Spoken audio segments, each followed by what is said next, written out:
And United 893 heavy, now cross runway 1 right and hold short runway 28 left.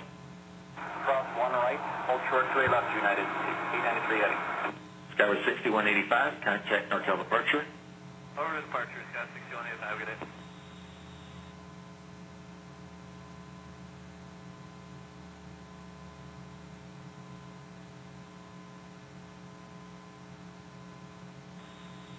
American 1950, contact NorCal departure. Have a good flight.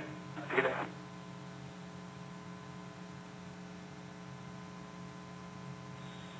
United 930 heavy, runway 28 left, position and hold. Position hold, runway 28 left, United 930 heavy. And United 930 heavy traffic is holding on runway 1 left. They'll be departing northbound. United 930 heavy, copy.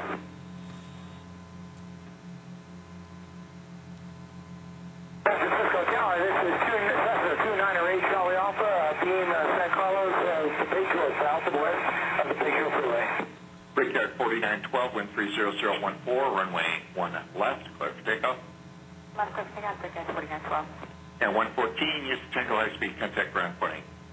Tango 1 and 120, you can have 120.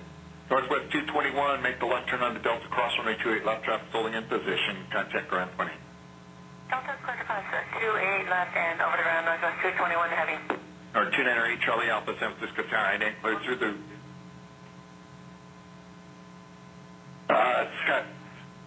Skywest 5741, hold.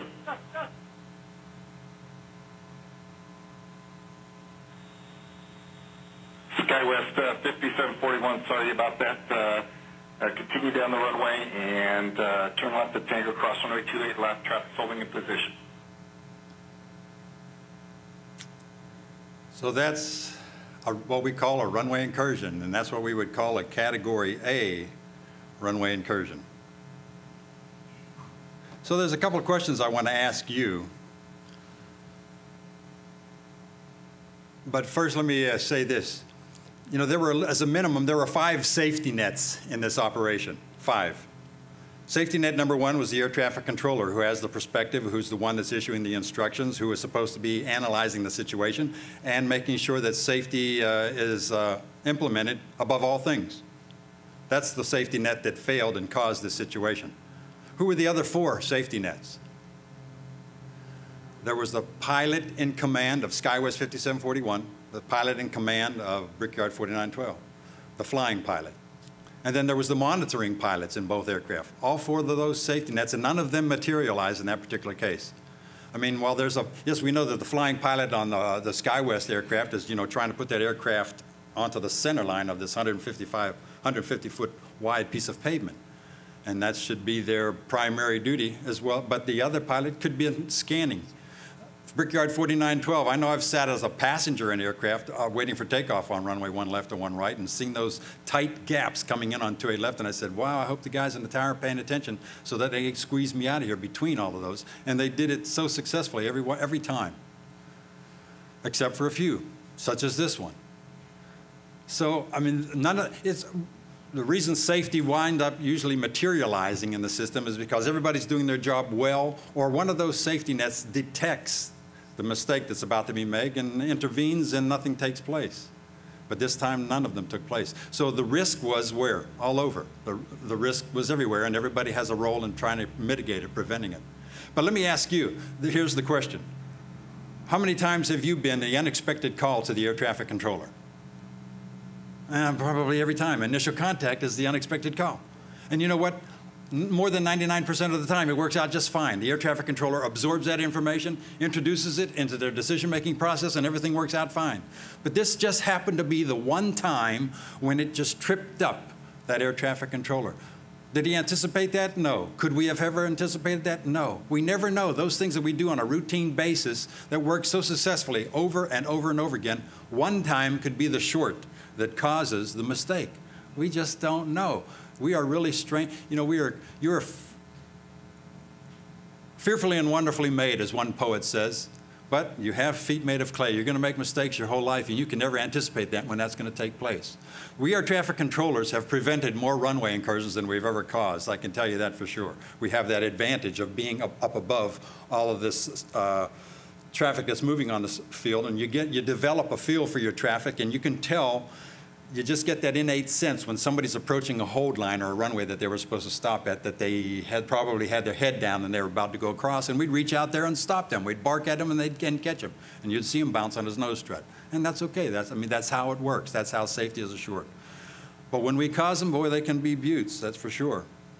Well, look, here's the customer ratio. Who causes the runway incursions? 62% of the runway incursions, almost year after year after year, is caused by a pilot deviation. And this chart happens to be consistent in Europe and Canada and the United States. 19% are operational errors caused by an air traffic controller, and another 19% are caused by vehicles and pedestrians. So as far as the Runway Safety Program Office goes, and those of us that conduct these seminars, we know who our chief audience ought to be. It's the pilot community. We like to spend a lot of time out there face-to-face with and distributing literature that we have prepared to heighten your awareness. This happens to be a breakdown of the runway incursions that took place in one fiscal year, from an October 1 to September 30th of 2011. And you can see that we had 954 runway incursions total. Operational errors, 178. Pilot deviations, 593. Vehicle pedestrian deviations, 183. We also categorize them. A Category A runway incursion, such as that as we just saw. 5 of them that year, and 4 of them were caused by an air traffic controller, 1 by a vehicle. Category B, almost as serious, 1 of each, or 1 in 2 different categories.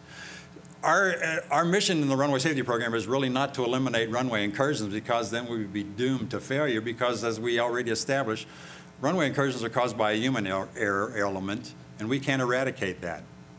What we hope to do is eliminate death and destruction. And the way we hope to do that is by constantly making one another aware of the risk that exists out there on the field and the risk that we bring to the field. Now, here happens to be a calculation of just a snapshot look of 1 quarter, a 3-month period of those pilot deviations that took place, and who caused them. You see, 78% of them were caused by a Part 91 operator, and 3% of those were caused by a military aircraft. And look at the bottom line here where most of them take place. In daytime VMC, visual meteorological conditions. That's when the traffic is usually the heaviest, and that's when the mistakes are going to take place. Now, once again, we get a picture here of who our biggest audience should be. It's the Part 91 operator. So that we can, because they're not necessarily required to conduct semi-annual or annual training. Once you get their license, some pilots never again get any instruction. What kind of mistakes do they make? Like I said, there were 9 usual, the mistakes made by pilots usually fall into one of 9 categories, but the top 4 categories always remain these 4 in one order or another. 28 times a pilot landed or took off without a clearance to do so. And you say, why would that happen? We don't know. And can we anticipate that? No. But it does take place. 25 times a pilot entered the runway or he crossed the runway without a clearance. And hold short instructions were not required. In other words, I said taxi to runway 26 via Alpha. I didn't have to tell you to hold short of runway 26. You know you're supposed to do that. A couple other times, I said to a pilot, the air traffic controller said to a pilot, hold short of the runway, and the pilot read back, Roger, hold short of the runway, and then they went across anyway. So what would cause that? Forgetfulness or heads down time? See, these are the things we need to be mindful of, the mistakes that we make. So what is it that causes us to make mistakes as human beings? So my job as an analyst was to try to figure out, well, how does the human mind function? What causes us to make mistakes? And of course, we know that the brain has 2 different hemispheres, and they function totally differently. Let me look at the bottom characteristic in both of these hemispheres. One says safety-minded, and the other hemisphere is risk-taking. I have to tell you this, that an air traffic controller, a good air traffic controller, is a calculated risk-taker. That's one of the things that they do. See, there are so many variables that an air traffic controller has to take into consideration that they have no control over. I might be 2 Cherokee 235s landing on the same runway within a few minutes of one another, and yet one of them is going to turn off in 3,300 feet. The other one's going to take 2,200 feet. We never know. And so can we get an aircraft in the gap for takeoff in between the two of them? You know, those are the variables that we deal with all the time. So an air traffic controller is a calculated risk taker, but not when they first start out. They're into the business of learning how to do the job safely. And then when they become proficient, they know when they can take a reasonable risk. And likewise, you too, as a pilot. There are many things now that you have to focus on while you're learning the job. And then as you've mastered the skill, you can start doing them out of rhythm, instinctively. And yet, so our brain is constantly managing these two hemispheres and using those different sides of the hemisphere. And sometimes one side is dominating over the other. And sometimes it's in the incorrect side of the brain. As an example, I'm driving down the highway at 75 miles an hour in a fairly heavy traffic, and I see this plastic grocery bag wafting around the highway in between all of these automobiles. Now, I have said to myself, based on the fact that what I see, that that's probably an empty plastic grocery bag. So it's not going to hurt if it hits me. I need to take no evasive action. But wouldn't you know, as I approach that plastic grocery bag and the other vehicle blows it into my lane and it hits me in the windshield, I ducked. I told myself that it wasn't going to hurt, but why did I do that? Who was in control, my brain or my mind? So we never realized it. And you instrument pilots, you know that you had to learn to disregard the sensations of your body and strictly read instruments. We never know sometimes, even though we have intended to do the right thing, that the right thing isn't executed.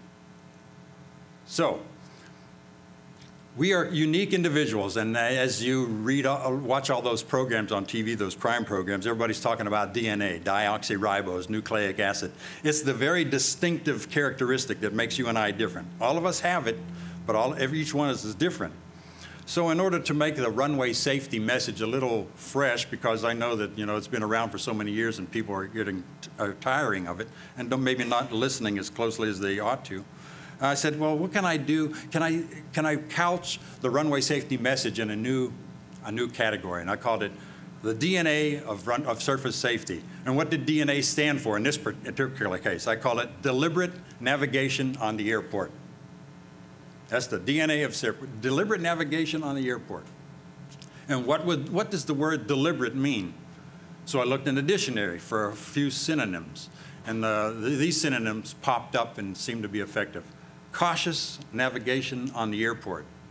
Studied navigation on the airport. Planned and advanced navigation on the airport. Now, when would you do some of these things? Some of these things need to be done while you're actually in the aircraft moving. Some of these things can be done in the ready room before you're moving. And some of these things ought to be done on a regular basis. So, what kind of things do we need to be cautious about? What things should we plan in advance? Well, we ought to be cautious and plan in advance and understand signage, marking, and lighting, thorough communications, and the human factor. So I said, well, let's elaborate each one of these just a little bit. So we'll start with the human factor element. Deliberately understanding, planning in advance, talking about it, being cautious, realizing that every time I come to the airport, I bring a risk, and I'm exposed to a number of different risks. People who have DNA just like me, that sometimes can make a mistake. There is an irrational belief among many that we can always perform at peak levels. People aren't being honest with themselves if they think that that's true, that you can always perform at peak levels. That's just not true. So, as a safety analyst, as a person who wants to be safe and teach others to be safe, what is it that I can say to you here today? What is it that you can do for yourself to help people to learn to be at their peak at key moments? That's basically what we'd like to do.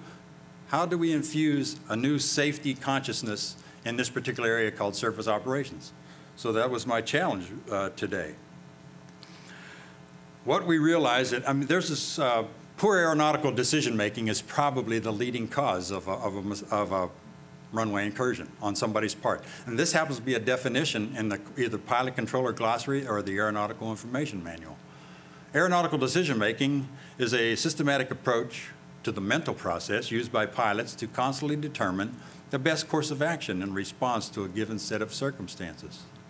Now, everybody makes decisions. What makes aeronautical decision-making so much different from other kind of decision-making? I borrow the phrase from the Nationwide car insurance commercial where they said, life comes at you fast. Well, in aviation, life comes at you fast, and aeronautical decision-making sometimes requires split-moment decision-making between safety and risk, which is going to dominate in this particular case. So from this sentence, I realized what the mental process is something that I had to give a thought to, and that's why I looked at the two different hemispheres and the way they operate differently. And so let's talk about poor aeronautical decision-making. What would cause an operator to make a bad decision, and what can we do to mitigate that? What we need to do is try to avoid task saturation, which can happen even while you're moving on the surface of the airport.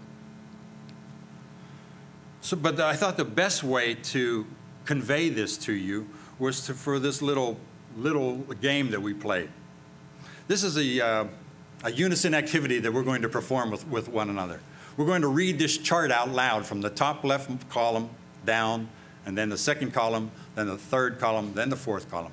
We'll read it at this rate of speed. I want to keep you together in unison. I'll read along with you about the first 3 or 4 words, then I'm going to drop out and just let you read it to yourself. So on the count of 3, let us begin. 1, 2, 3. Red, blue, green, red.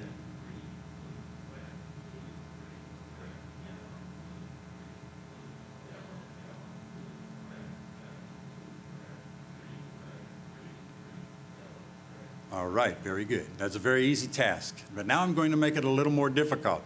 I'm going to put the words up one word at a time in this same order, 1 second in between words.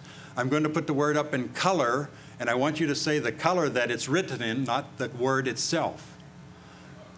Oh, so I think somebody's already sensing that this is going to be a challenge, that I'm going to make it a twist. You're right. So the very first word will be the word red. But if I put it up yellow, I want to hear you say yellow. But, you know, it's not always going to happen that way. By the time we get to the third word, somebody will have made a mistake. And those of you that can hear that person make the mistake, you'll laugh. So you need to laugh really quickly. Otherwise, you fall behind, and then you make the next mistake, and they're laughing at you. Also, you know, in a rhythmic activity such as this, you know, when you're watching a concert on TV and the cameramen are all focusing on the performers, but every once in a while, they turn the camera around and they focus on the folks in the auditorium. And they always find that one person that has no rhythm, all right? So everybody, all 999 people are clapping on a downbeat with the drummer, except for that one person that has no rhythm. And so you're going to hear, you know, most of the folks around you say red, and a microsecond later, red, blue, blue, green, green. Don't be that person. Just jump right out there, say it as fast as you can, because it's going to be a fast-moving activity, and it will create tension. Experience the tension, and we'll describe it and explain to you how poor aeronautical decision-making can take place. Now, we're only going to use these 4 colors, by the way, red, blue, green, yellow. Projection may sometimes change it a little bit. You know, it's no magenta for those of you who are ground school masters, all right? It's pink. It's not pink, and it's not magenta. There's no purple. So you know what you're going to say, correct? You're going to say the color, 1 second in between words. Are you ready? And begin.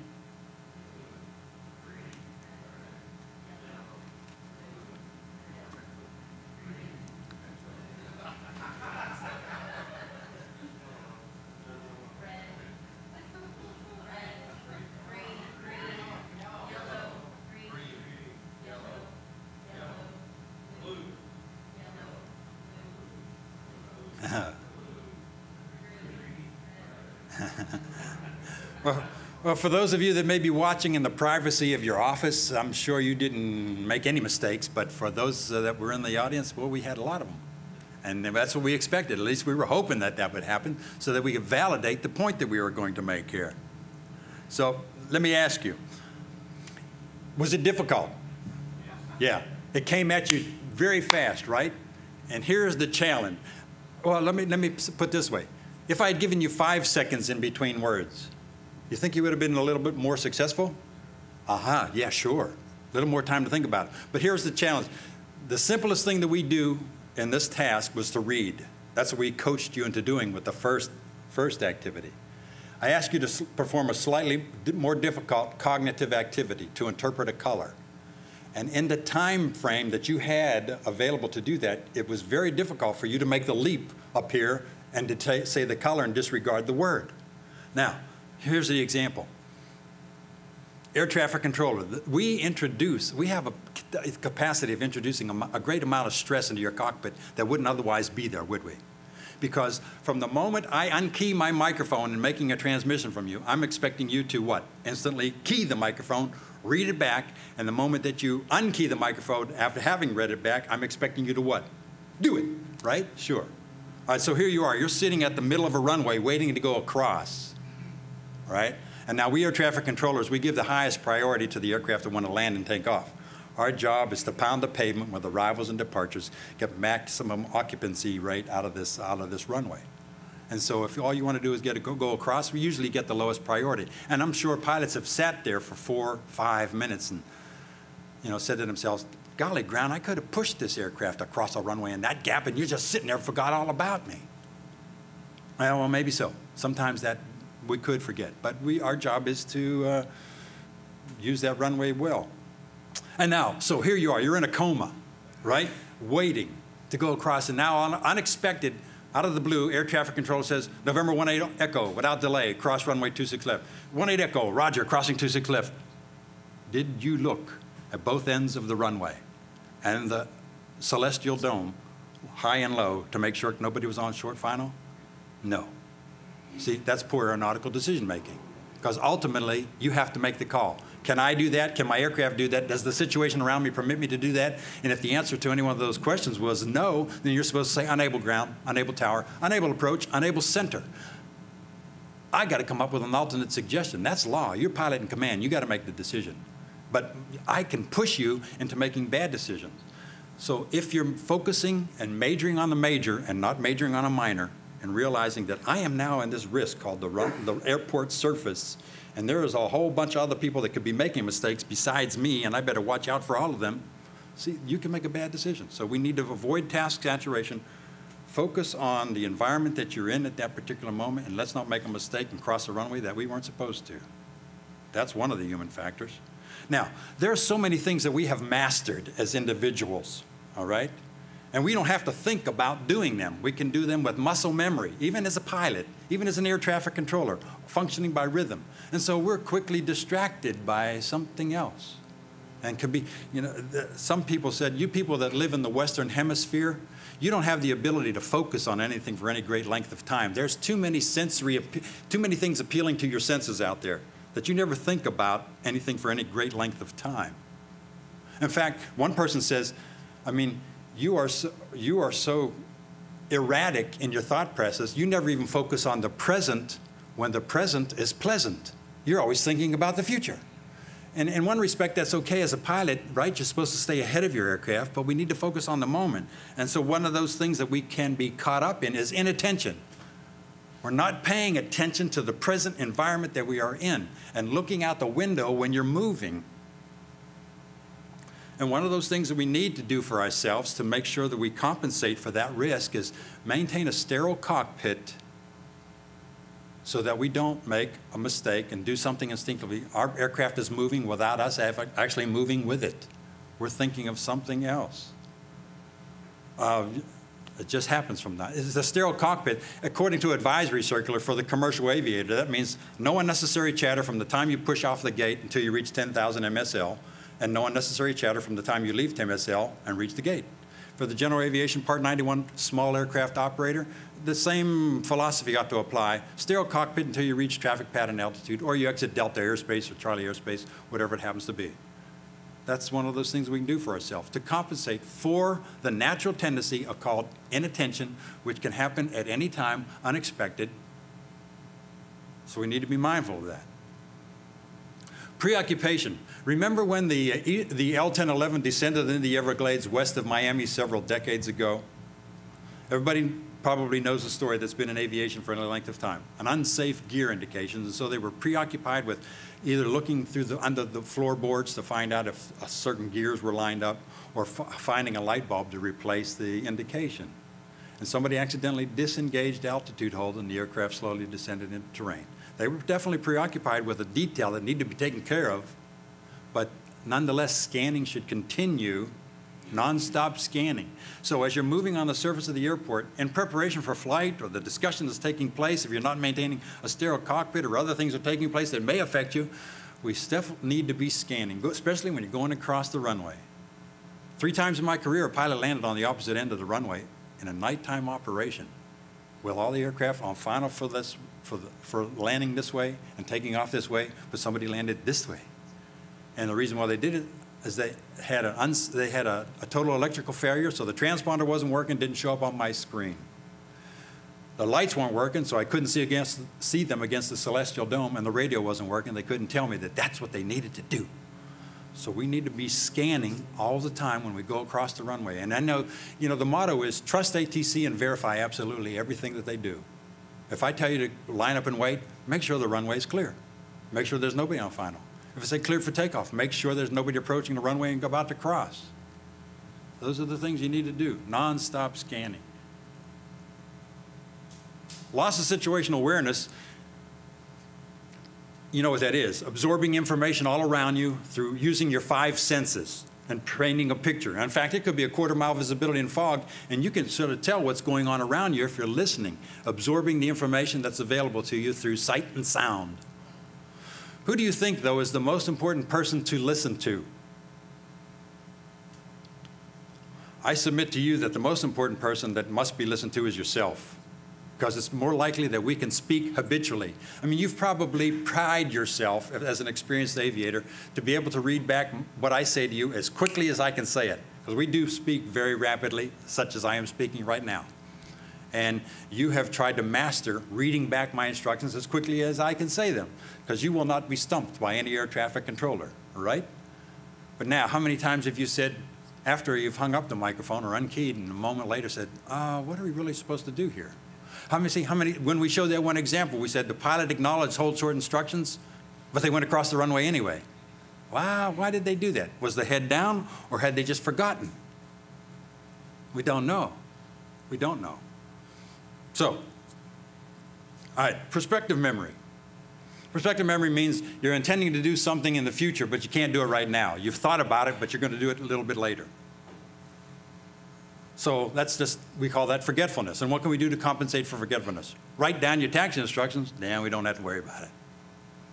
Disorientation, can you get lost? Are some airports more challenging to taxi on than others? What can you do to help you? Use the airport diagram. And we put them back in the green book, in the back of the green book, the AFD. They're on so many different websites that you can get them. There's no reason why we shouldn't have one. Now, all right, quickly, through communication. We can communicate instinctively. We can communicate thoughtfully. We're not going to spend a whole lot of time on air traffic control phraseology, but look at these critical elements of communication. These are the 3 distinctive elements of effective communication. Which one of these is missing in the environment between me, the air traffic controller, and you, the pilot? Facial, right. And how much does it make up in this communication factor? More than half. Now, I assure you that there's many ways that I can convey to you what my face is looking like when I say certain things to you, can't you? You can probably see the scowl on my face just by the tone of my voice. But nonetheless, I mean, we're not going to spend too much time talking about that. I'm not going to make an excuse for occasional air traffic control belligerents. But nonetheless, we need to realize, well, this is missing, so we need to definitely focus on the other points, the vocal, the verbs that are used, and what we're saying to one another. And the last thing, signage, marking, and lighting. Deliberate, cautious, planned in advance. Now, what are we going to do about this? What are we going to talk about this? Which one of these signs is upside down? Did I catch you by surprise? Sure, you weren't anticipating it. And so therefore, it's not likely that you may get the right answer. And I think that's why I think signage and marking tests that we throw out at you sometime on written pieces of paper are unfair, because they're out of context. But when they show up in context, we need to realize what they mean. And so we've tried a variety of things to try to simplify it out there to make it clear to you where you are. But how many lines does it take to prevent a runway incursion? Runways are outlined in white, everything else is yellow. We've made enhanced taxiway center lines, we've broadened the hold line. This 150-foot extra pieces of paint out there just before you reach the hold line. Enhanced taxiway center line. But at 25 knots, you're going to cross over that in about 3.5 seconds. So you only got 3.5 seconds of advance warning that you're coming up on the hold line. But that's what it looks like. And then, of course, it takes you up to this line, which is now much bigger than it ever was before. So we had a whole lot of NASA reports that the pilot said, I didn't see your stinking hold line because it was faded yellow paint on faded asphalt. So the airports division changed the regulations, and they said, we're going to make those yellow lines 12 inches wide rather than 6. And we're going to put black paint down under the yellow so that we have an established permanent contrast, and we're going to use beaded paint. But you know what? People are still blowing through that line unexpectedly. Has it accomplished its task? I don't know. Has it prevented runway incursions? I hope so in some cases, but it hasn't eliminated all of them.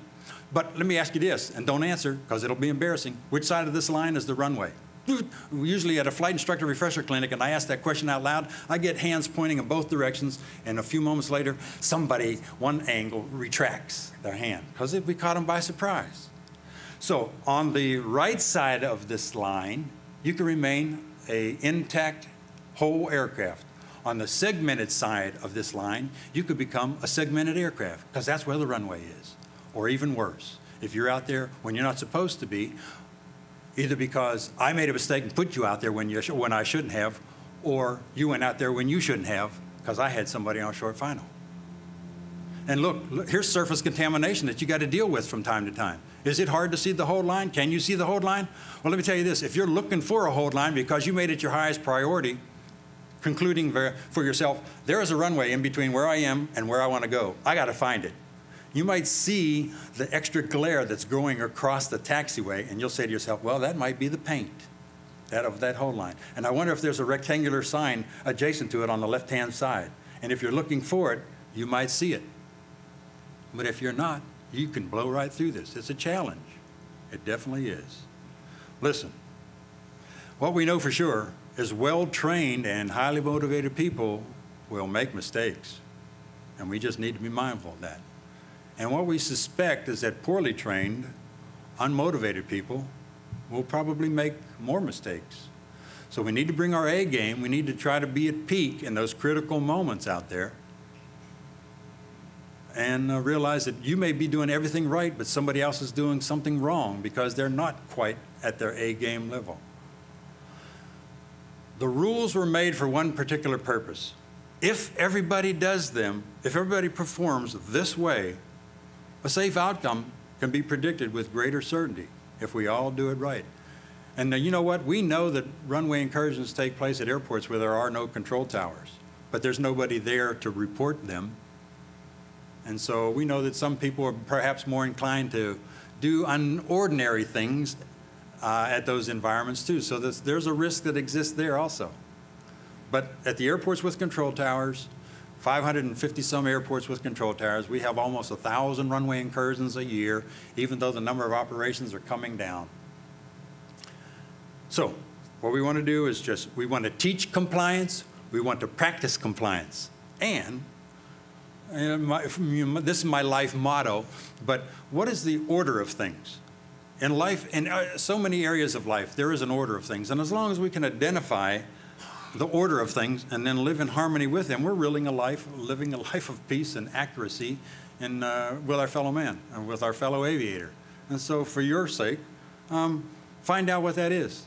Realize frankly, admit to yourself where your frailties are, where your personal techniques are that may need some tweaking. And then resolve to perfect it, realizing that you are a human being, fearfully and wonderfully made, but prone to make mistakes from time to time. And that be mindful of the other folk, too, that are in the same boat as you are.